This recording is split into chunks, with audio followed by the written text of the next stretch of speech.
Entering the office, I punched the time card. "Work's done for today," said the boss. The moment she said it, I felt warmth on my back. The boss had wrapped her arms around me from my back to my stomach. I was frozen.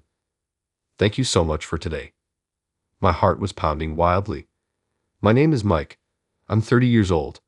All this is good too." Oh, and I got to remember to include that. Working at a linen company, mainly handling deliveries, I never skimp on preparations before heading out. Can't afford to have anything go wrong, especially today. "Hey Mike, you still not ready?" I hear Miss Taylor, the boss, calling out to me. That's right, she's supposed to accompany me today. There's a meeting scheduled at the inn we're delivering to. Usually, she works alone, but today our schedules matched, and she decided to ride along in my delivery van. I hurriedly checked the contents of my bag. All right, this should be good. Did I miss anything? I've always been someone who can't rest unless I'm thoroughly prepared. I remember packing for a school trip with my mom, who's just like me. We ended up with 2 large bags, and my dad was not pleased. What if it gets cold suddenly? What if I get sick? Headache? Stomach ache? Fever? The possibilities are endless. Lost in thought, I'm startled when Miss Taylor zips up my bag. "Ah," I scream, and she gives me a sharp look. Even that look is beautiful. Miss Taylor, 2 years older than me, is exceptionally beautiful. Her slightly upturned eyes are crisply double-lidded and beautifully made up. Her jawline is sharp, and her lips are thin. She has an incredible figure. Aware of her own beauty, she wears a suit that elegantly highlights her physique. While glaring at me, she tries to lift my bag and exclaims, "Heavy. What on earth is in here? We're not staying overnight, you know. The inn is just an hour's drive away. Why do you need so much stuff?" Her loud reprimand sends my thoughts spinning. Well, there's a snow forecast today, and the inn is up in the mountains, so it's going to be cold. I slowly try to explain. Miss Taylor interrupts me. Even so, the car is heated, and the parking lot isn't far from the entrance of the inn. Whether it's cold or snowing, it doesn't matter. No sooner had she said this, Miss Taylor turned away briskly. "Come on, we have to go or we'll run out of time." Urged by her words, I hastily shouldered my bag and followed her. I was glad I'd already finished the car's inspection and warmed up the engine. Miss Taylor quickly got into the passenger seat and crossed her arms and legs, as if urging me to hurry up. I rushed into the driver's seat and stepped on the accelerator. Now it's just a drive alone with a beautiful boss. Trying to suppress my excitement, I focused on driving safely. "Should I fill up the gas tank on the way?" I asked. Miss Taylor made an obviously displeased face at my question and then checked the gas meter. "Let's do it on the way back. There's enough left." She made a swift decision and looked forward. But before I could say anything else, Miss Taylor cut me off. "We're already cutting it close because of your slow preparation. The innkeeper is a busy person, and I don't want to be late." There was nothing I could say to that. Indeed, there was just enough gas left for a round trip.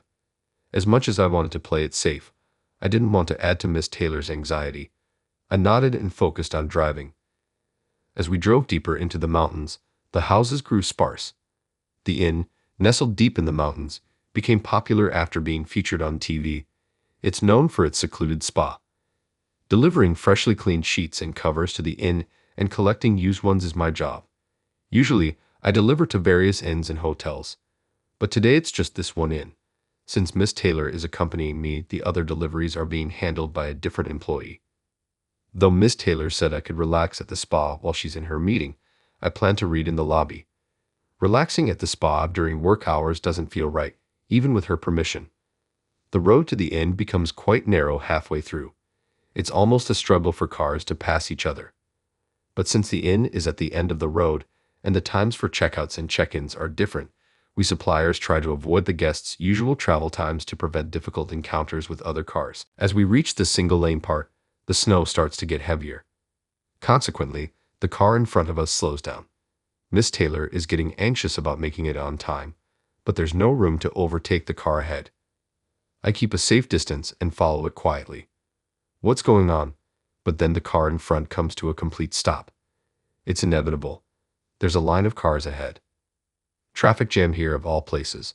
That's the last thing we expected. We were stuck, Likely the car at the front couldn't move, causing a jam with the cars behind. I contacted the inn to inform them. They weren't aware of the situation and promised to investigate immediately. They understood our delay due to the circumstances and kindly accepted it. I reported back to Miss Taylor with a smile, but she kept her brows furrowed, staring ahead.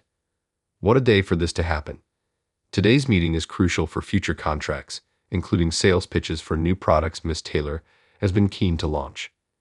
It's an important product she's been nurturing, and she passionately wants this long-time client to be the first to use it. I rummaged through my bag and pulled out a thermos. I poured its contents into a paper cup I always keep handy and offered it to Miss Taylor. Let's stay calm. The innkeeper is concerned about us. It's okay, this is herbal tea. Please have some. As I handed her the cup, Miss Taylor's eyes widened in surprise. You have something like this in your bag? I nodded. When I'm driving alone, I sometimes get edgy. Herbal tea calms me down more than coffee, I said with a smile. Miss Taylor laughed. With your build, isn't that a bit too much of a feminine touch? I just scratched my head. Playing rugby since I was young, I'm quite well built, especially with broad shoulders, which can make narrow cars feel cramped for others. Thankfully, today's car is spacious, allowing Miss Taylor to relax and savor the tea. It's good.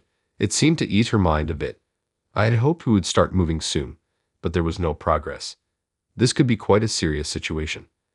30 minutes after stopping, I began to realize the severity of our situation. The snow kept falling heavily.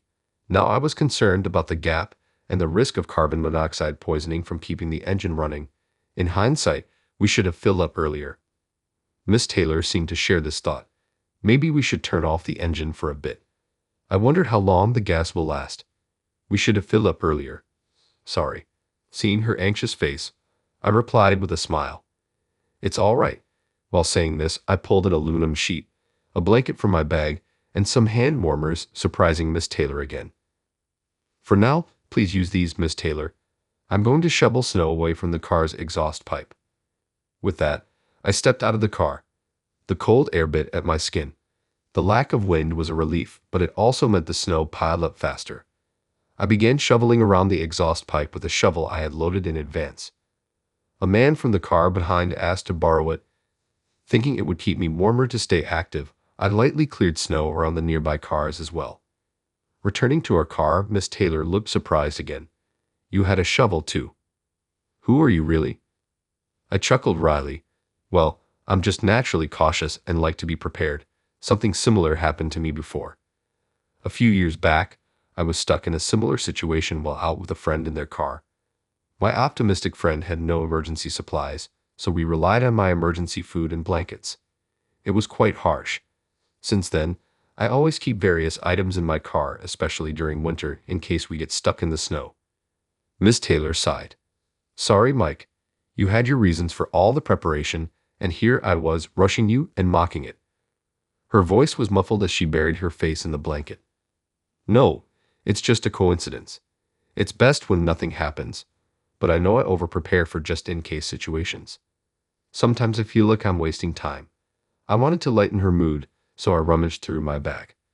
This time, my wasted time preparation is helping you, and honestly, that makes me happy, I said as I offered her some chocolate. Miss Taylor looked up, silently taking the chocolate and bringing it to her mouth. She broke a piece off the bar with her thin lips. Miss Taylor sighed again. I'm useless, aren't I? Coming here in light clothing, thinking it wouldn't be cold, and now taking your blanket. In situations like this, I can't do anything. What's wrong with me? I was taken aback. What are you saying? You're young but have successfully taken over the company, and you're great at sales and very efficient. As I continued, Miss Taylor gave a sad smile. You're kind, but see, in times like these, what's the use of being good at work? At work, I'm always tense, not very endearing. Here I am just drinking your herbal tea, wrapped in your blanket, eating chocolate, while you offered me all these things and even shoveled snow from other cars. I feel the difference in our human capabilities. I feel so useless. The time felt endless, and I worried about this unusual dejection from Miss Taylor, so different from her usual self. Then I decided to share a memory I had been hesitant to talk about. Miss Taylor, you're not useless at all. She gave a wry smile. You don't have to cheer me up. But I looked straight at her. I was once helped by you. Her eyes widened in surprise. It was about 5 years ago. I think I was at a stadium to watch a soccer match. The joy of being at the stadium was the food. Hot dogs, pizza, fried chicken, and I always ate hot dogs. It was bitterly cold in the stadium during winter. Wearing a down jacket my father had bought me as an employment gift, I sat in my seat, took a big bite of my hot dog, and then, ah, as I shouted, the hot dog fell onto my stomach. I panicked. I thought about the expensive down jacket my father had given me. I couldn't bear the thought of it being stained. Rummaging through my bag, I pulled out a towel. Just then, a sharp female voice rang out. Wait. Frozen by her cry, I watched as she snatched the towel from my hand and gave me a stern look. Don't rub it with that. You'll make the stain permanent. The woman, stunningly beautiful, was oblivious to my awestruck gaze. She took out a handkerchief and gently wiped off the ketchup and mustard. Then, she dampened the other side of the handkerchief with a little water from her thermos. This is plain hot water. Hot water at a stadium. I thought to myself, she must be a very thoughtful person. You don't scrub stains, you transfer them onto a damp cloth or diso like this. As she said this, she pressed that handkerchief against the stained area. Oh, but now your handkerchief will get dirty, I panicked. But the woman just chuckled. That's what I hoped you'd realize when I wiped off the ketchup and mustard. Her point made me hang my head. Seeing this, she smiled. This handkerchief is just an ordinary one you can find anywhere, but your down jacket is expensive, right? Excuse me for a moment. Saying so, she turned my jacket inside out to check the tag. I thought so. Make sure you take it to the cleaners when you get home. It's a special jacket to you, isn't it? Her smile made my heart flutter. We didn't talk much after that. The game ended in a 0-0 draw, so there weren't many exciting moments, and I spent the break sneaking glances at her, too captivated to focus on the game. Finishing my story, I said, So you see, Miss Taylor, you're not useless. I think you help people without even realizing it, like you naturally spoke to a guy sitting next to you and left a lasting impression. Miss Taylor seemed a bit embarrassed but joked. True, something like that did happen, but I remember you were bigger, spilling into my seat. I was at a loss for words. Back then, I was in an office job that didn't suit me, snacking during work and gobbling down fried foods afterward, using food to cope with stress. I was at my heaviest, and with my rugby player build, I was quite large. Sorry for invading your space, Miss Taylor. I apologized belatedly, and she burst into laughter. But you remembered all this time. Did you recognize me at the job interview? I simply nodded in response, admitting I remembered her from staring at a beautiful, efficient woman dealing with a stain. It felt too embarrassing to say out loud. I was truly shocked during the interview. The face I'd embarrassingly remembered for 5 years suddenly appeared in front of me. Already not great with words, my nervousness made the interview a disaster.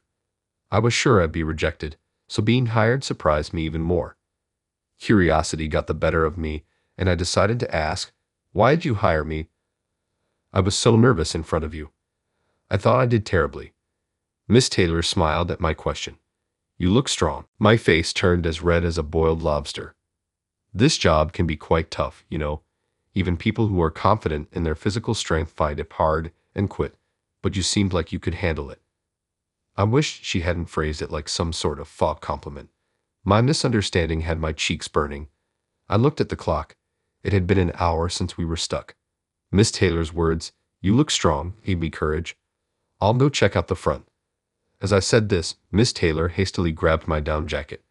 It was the same jacket she'd helped me with back then, and I still treasure it.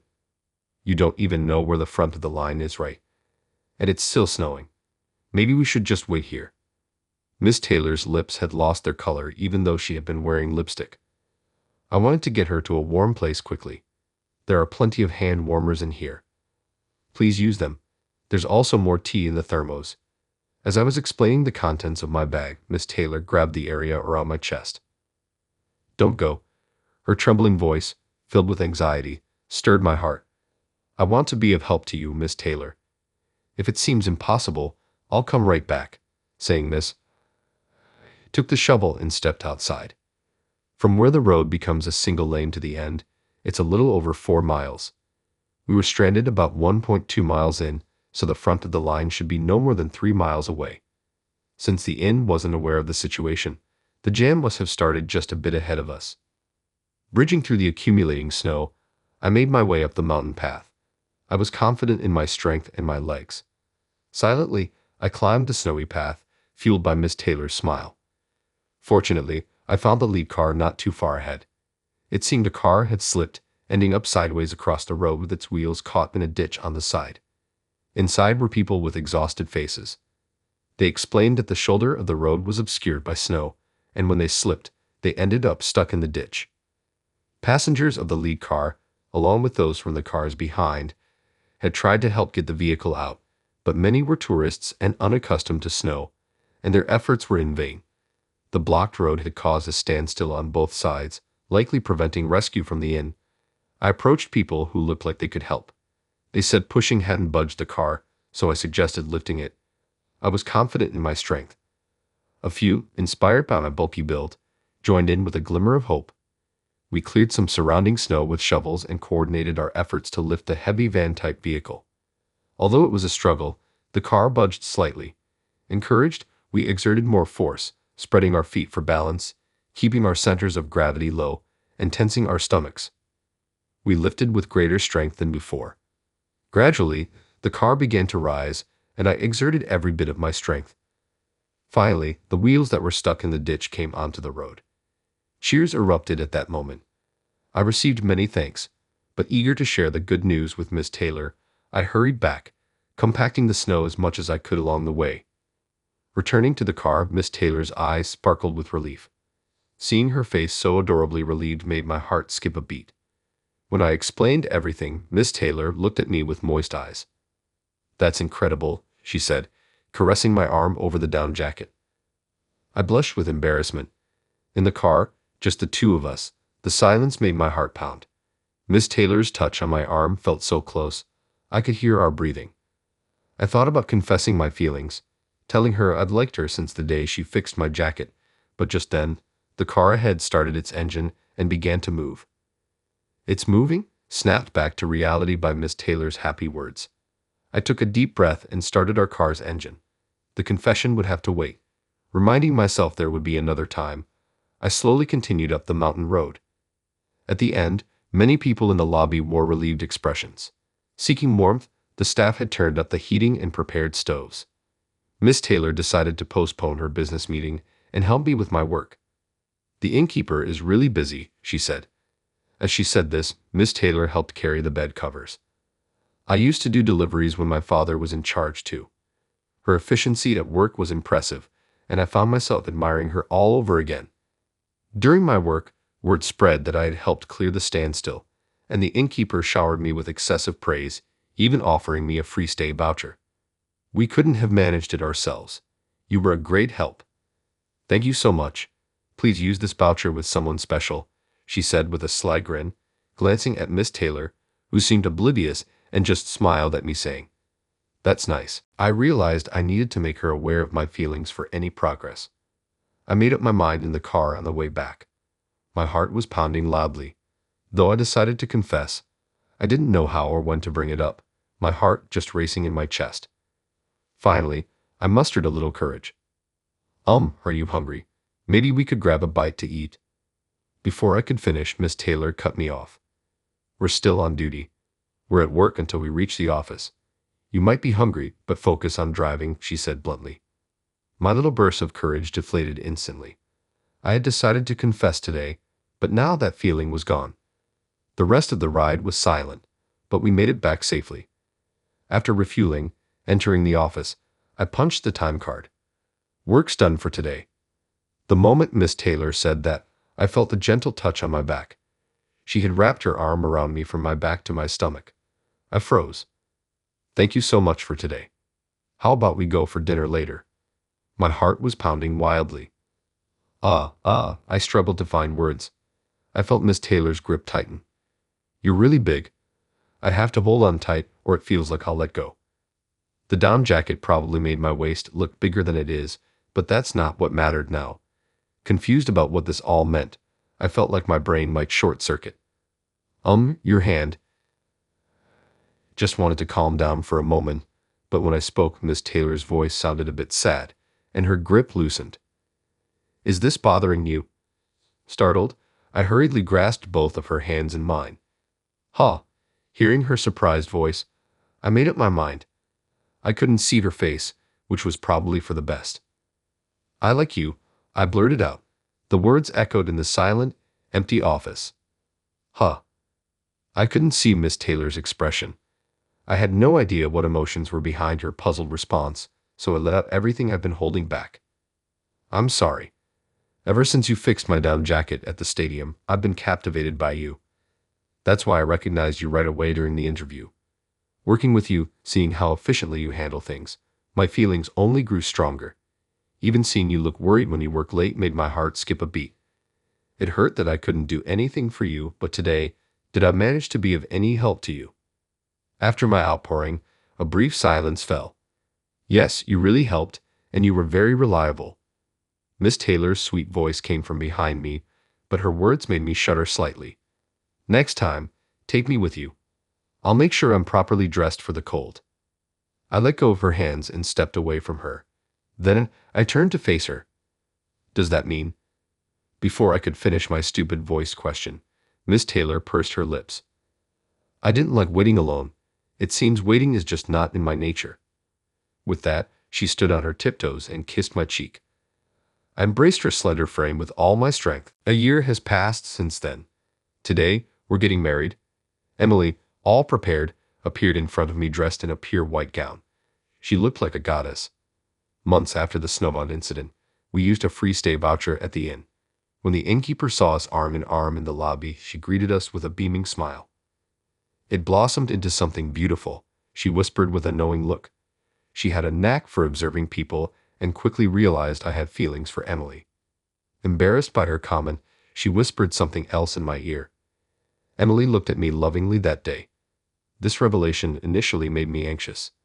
What if our relationship was just a product of the suspension bridge effect? Once the excitement faded, would Emily question her feelings for me? With these fears, I continued our relationship, feeling like I was walking a tightrope. Nervously, I proposed. Emily accepted joyfully, but I confessed my fears, feeling guilty. She laughed it off. Is that what you were thinking? Silly. Maybe it's my fault for not saying this earlier. She pursed her lips, a habit when she had something difficult to say. I've always liked strong men. During the interview, I thought you were handsome, she said.